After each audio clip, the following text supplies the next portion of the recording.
بسم اللہ الرحمن الرحیم۔ السلام علیکم ناظرین، میں طارق اسماعیل ساگر آپ کی خدمت میں کچھ گزارشات کے ساتھ حاضر ہوں۔ آج سے اس مہینے کا آغاز ہوگا جو سکھ ہسٹری میں ایک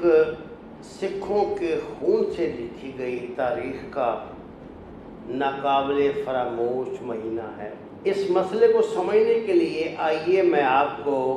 1965 میں معروف صحافی نیم شین کا لکھا ہوا ایک کالم پیش کروں جو آپ کو یہ بتائے گا کہ مسلمانوں اور سکھوں میں نا اتفاقی پیدا کرنے کے لیے کانگریس نے کیا کیا سازشیں کی، ہندوؤں نے کیا کیا سازشیں کی۔ یہ خط کی کہانی ہے جو مکتوب علیہ قائد اعظم کو ملنے کے بجائے پنڈت نہرو کے فائل میں پہنچ گیا۔ تفسیر اس حوالے کی یوں ہے کہ قائد اعظم کو پنجاب کی سکھ اقلیت سے بڑی ہمدردی تھی۔ ان کا خیال تھا کہ 56% مسلمان 13% سکھوں سے مل کر کانگریس کے خلاف سانجا مورچہ بنائیں تو اس سے نہ صرف پنجاب کو تقسیم ہونے سے محفوظ رکھا جا سکے گا بلکہ پنجاب کی مثال سے ہندوستان کے دوسرے صوبے بھی خصوصاً بنگال غیر ضروری قتل و غارت سے محفوظ رہ جائیں گے، اور پنجاب میں سکھ مسلم مفاہمت سے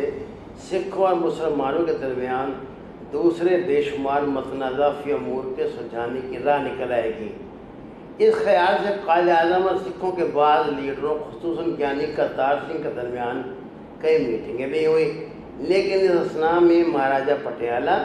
سردار بلدیو سنگھ، جن کا اکالیوں کی سیاست میں بڑا عمل دخل تھا،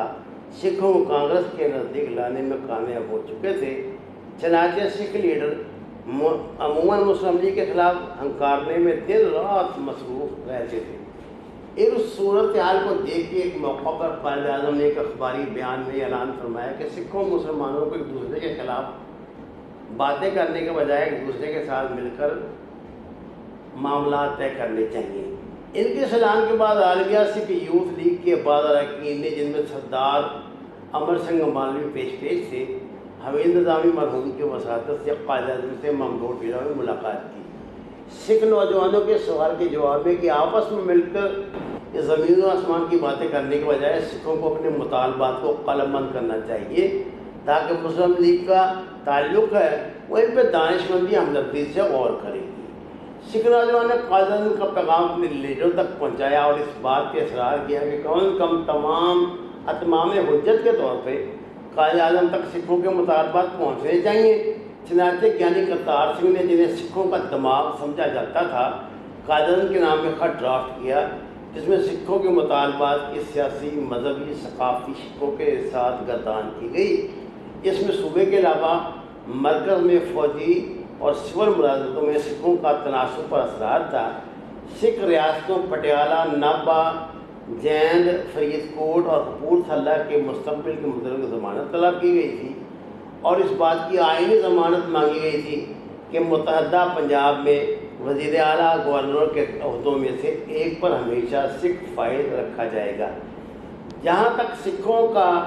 کے گردواروں کا تعلق تھا، ان کے مالیات، انتظامات اور انتخابات پر سکھوں کو یہ خود مختاری کا مطالبہ تھا۔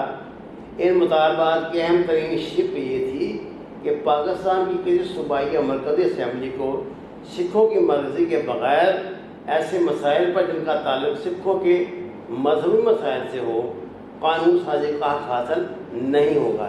اس خط کا آخری فقرہ یہ تھا، جس طرح برطانیہ کی پارلیمنٹ کو یہ اختیار حاصل نہیں کہ وہ ووٹوں کی اکثریت سے بادشاہت کے خاتمے کا قانون بنا سکے، اسی طرح پاکستان کی مجوزہ کسی صوبائی یا مرکزی اسمبلی کو محض اکثریت کے بل بوتے پہ سکھوں کے مذہبی معاملات پر قانون سازی کا اختیار حاصل نہیں ہوگا۔ اس خط میں گیانی کرتار سنگھ نے قائد اعظم کو یقین دلایا تھا کہ اگر مسلم لیگ سکھوں کے ان کم از کم مطالبات کو قبول کر لے تو اکالی دل اور مسلم لیگ دونوں مل کر پنجاب کو متحد رکھنے کی کوشش کریں گے۔ گیانی کرتار سنگھ نے میمورنڈم ماسٹر تارا سنگھ کو بھی پڑھایا، اور جب انہوں نے اس پر صاد کر دیا تو پوسٹ سکرپٹ کے طور پر فقرہ اظہار کیا گیا، ماسٹر تارا سنگھ اس دستاویزات کے مندرجات سے متفق ہیں۔ جب یہ میمورنڈم ٹائپ ہو کر تیار ہو گیا تو فیصلہ ہوا کہ اسے ڈاک میں بھیجنے کے بجائے کسی قابل اعتماد قاصد کے ذریعے قائد اعظم تک پہنچایا جائے۔ قرا فعال گیانی کرتار سنگھ کے ایک خاص محرم راز گوپال سنگھ دردی کے نام نکلا۔ گیانی جی نے دردی کو بلا کے میمورنڈم ان کے حوالے کرتے ہوئے تاکید کی کہ وہ دہلی جا کے، جہاں قائد اعظم ان دنوں اورنگزیب روڈ پہ مقیم تھے، یہ عام دستاویزات انہیں دے آئیں۔ مسٹر دردی نے دہلی پہنچ کے اورنگزیب روڈ کے بجائے برلا ہاؤس کا رخ کیا، جہاں ان دنوں کانگریس کا کوئی اجلاس جاری تھا، اور یہ کاغذات قائد اعظم کے بجائے پنڈت جواہر لال نہرو کے سپرد کر دیے۔ اس طرح تاریخ میں ایک اور اگر کا اضافہ ہو گیا۔ اگر وہ کاغذات قائد اعظم تک پہنچ جاتے تو عین ممکن ہے کہ اس خبر کے باوجود کہ سکھوں کی سیاسیات، سردار بلدیو سنگھ کی بھارت کی اسٹیل مل کے مستقبل اور مہاراجہ پٹیالے کے مسلم دشمنی کے باعث کانگریسی سیاست کے تابع ہو چکی تھی، تاہم اس بات کا امکان تھا کہ پنجاب کو متحد رکھنے کے خیال سے قائد اعظم اقالیوں کے مطالبات پہ ہمدردانہ غور کرنے پہ تیار ہو جاتے، اور یہ بھی ممکن ہے کہ اس باہمی افہام و تفہیم اور عجز و انکسار سے سکھوں اور مسلمانوں میں مفاہمت کی کوئی شکل نکل آتی۔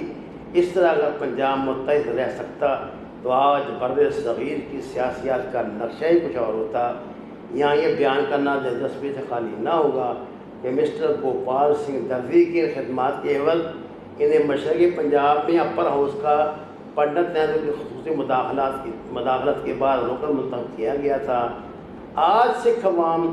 گوپال سنگھ دردی کو مخاطب کر کے کہتے ہیں، قومی فروختند وسیع ارزاں فروختند۔ سکھوں کے مشہور اخبار جس کو ماسٹر تارا سنگھ چلاتا تھا، روزنامہ جتھے دار، اور جلندھر کے 19 اگست 1970 کی اشاعت میں پاکستان کا دورہ کرنے والے اکالی سکھ لیڈر اور اخبار نویس سردار گرمیر سنگھ ایڈوکیٹ سرسا، ضلع حصار پنجاب کا، لاہور میں موجودہ ڈیرہ صاحب گردوارہ کی گرنتھی آن جہانی گیانی ہری سنگھ کے ساتھ ہونے والے ایک انٹرویو کی اشاعت میں سکھوں کو بہت کچھ سوچنے پر مجبور کر دیا تھا۔ وما علینا الا البلاغ المبین۔ ناظرین کرام، درخواست ہے قرآن اور نماز کو ترجمے کے ساتھ جانیے، ہمارے چینل کو سبسکرائب کریں، لائک دیں اور سچ کے سفر میں ہمارا ساتھ دیں۔ آپ کا شکریہ۔